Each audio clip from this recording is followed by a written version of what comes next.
Hello.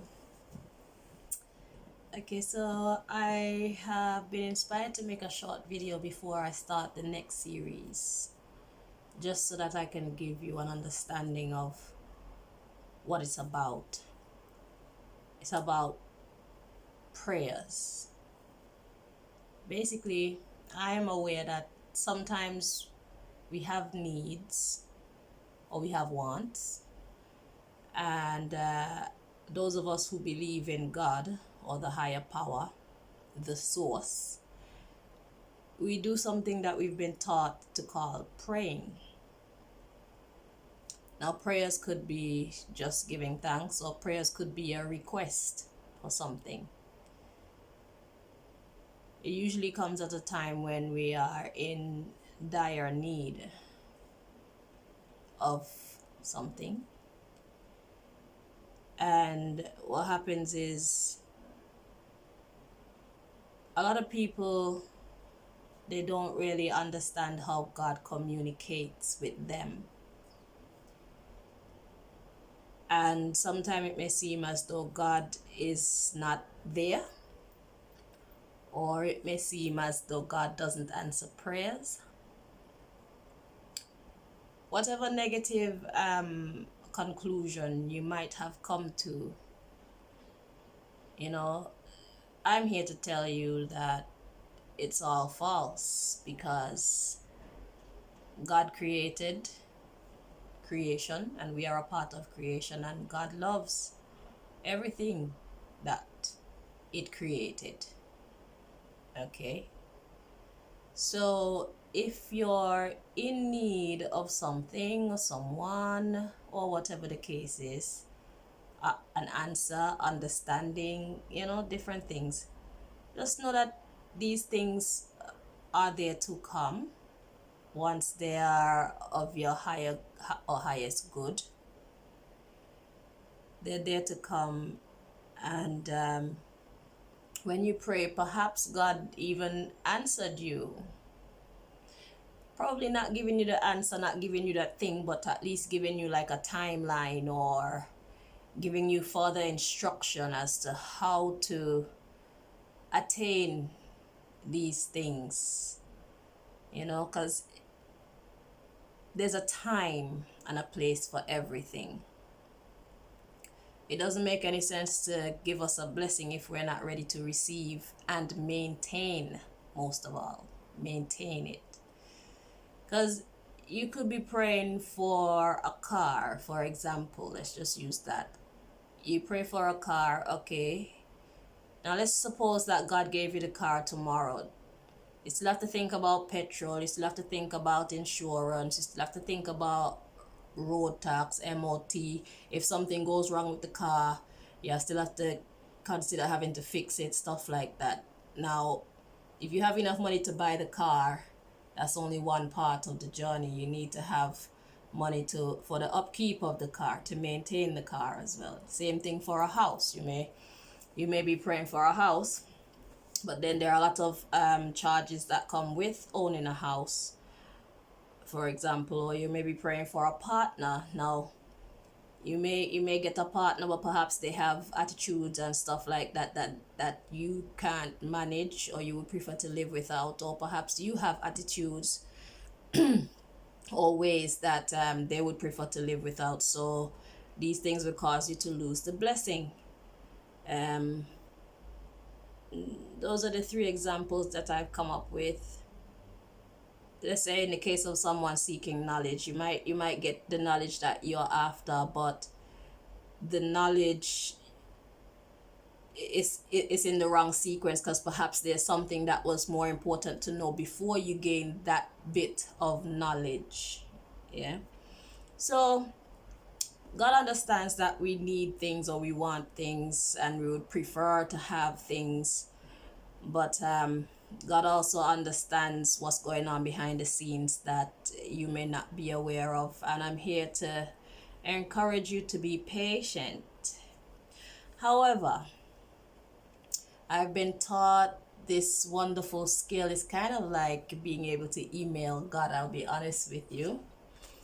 It's kind of like being able to email God through these these cards. Well, through a lot of things, but it's like a direct communication with God. And if I need an answer, it's a lot quicker than prayer.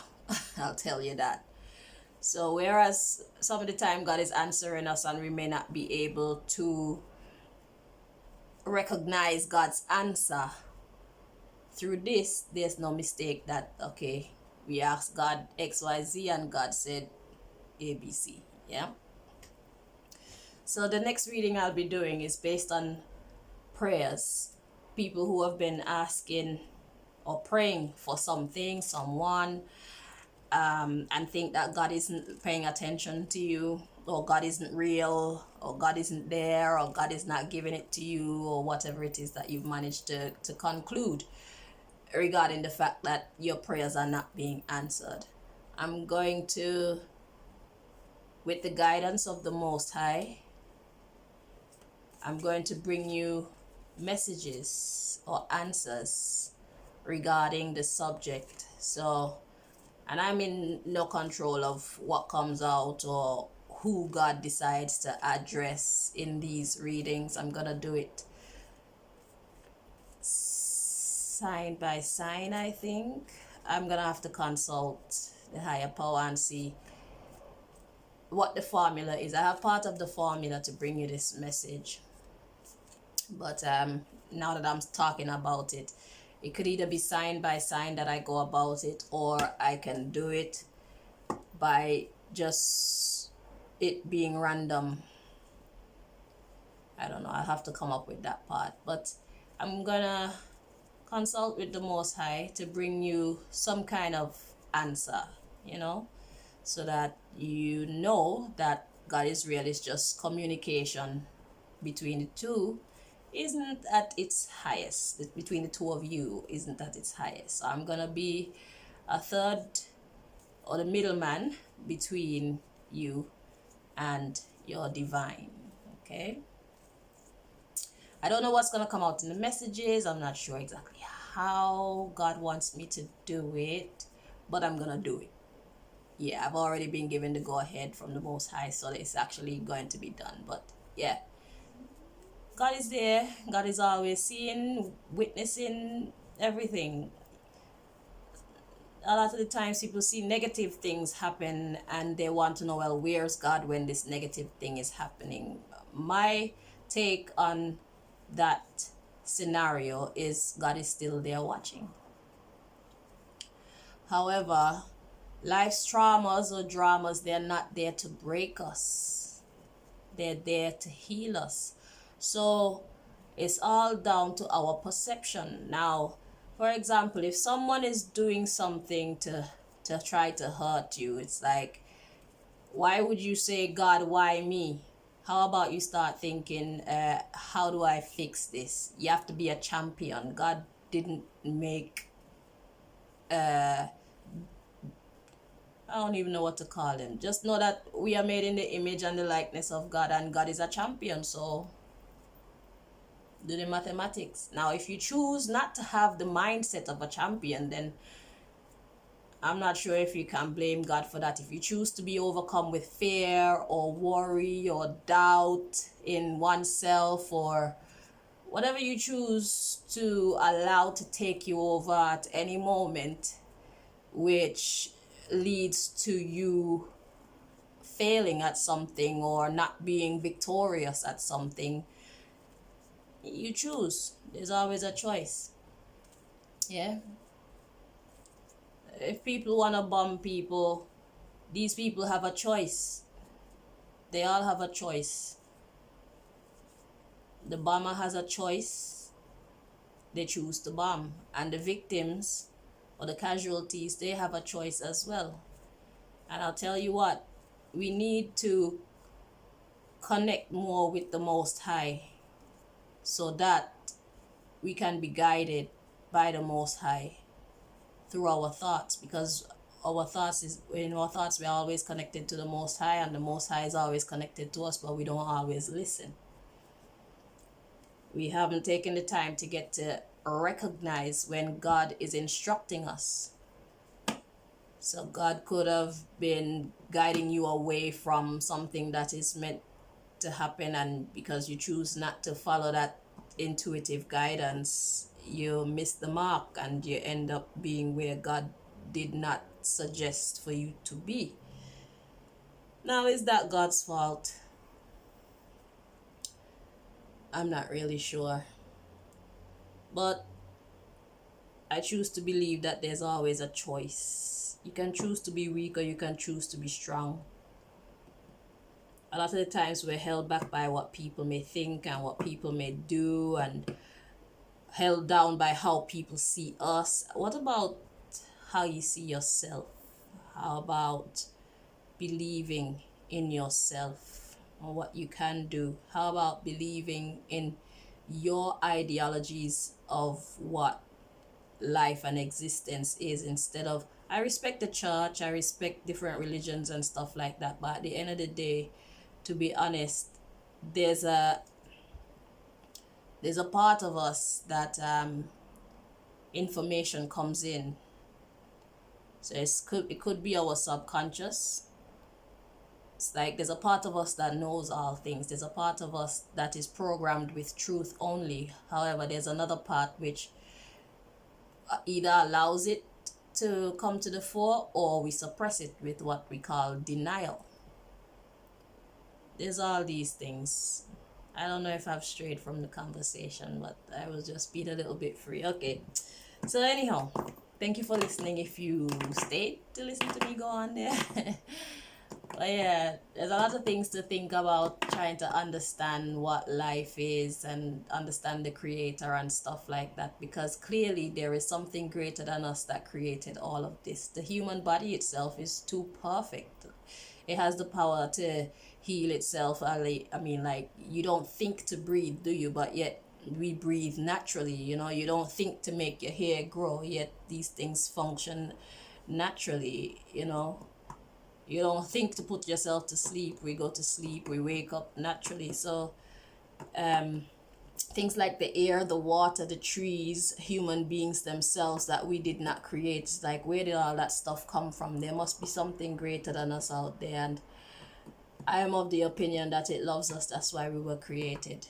And that's why the word forgiveness is also created. That's why the word learning, that's why the word or the phrase life experience, a lot of these phrases are there to tell us that we should be a little bit more easy on ourselves and each other.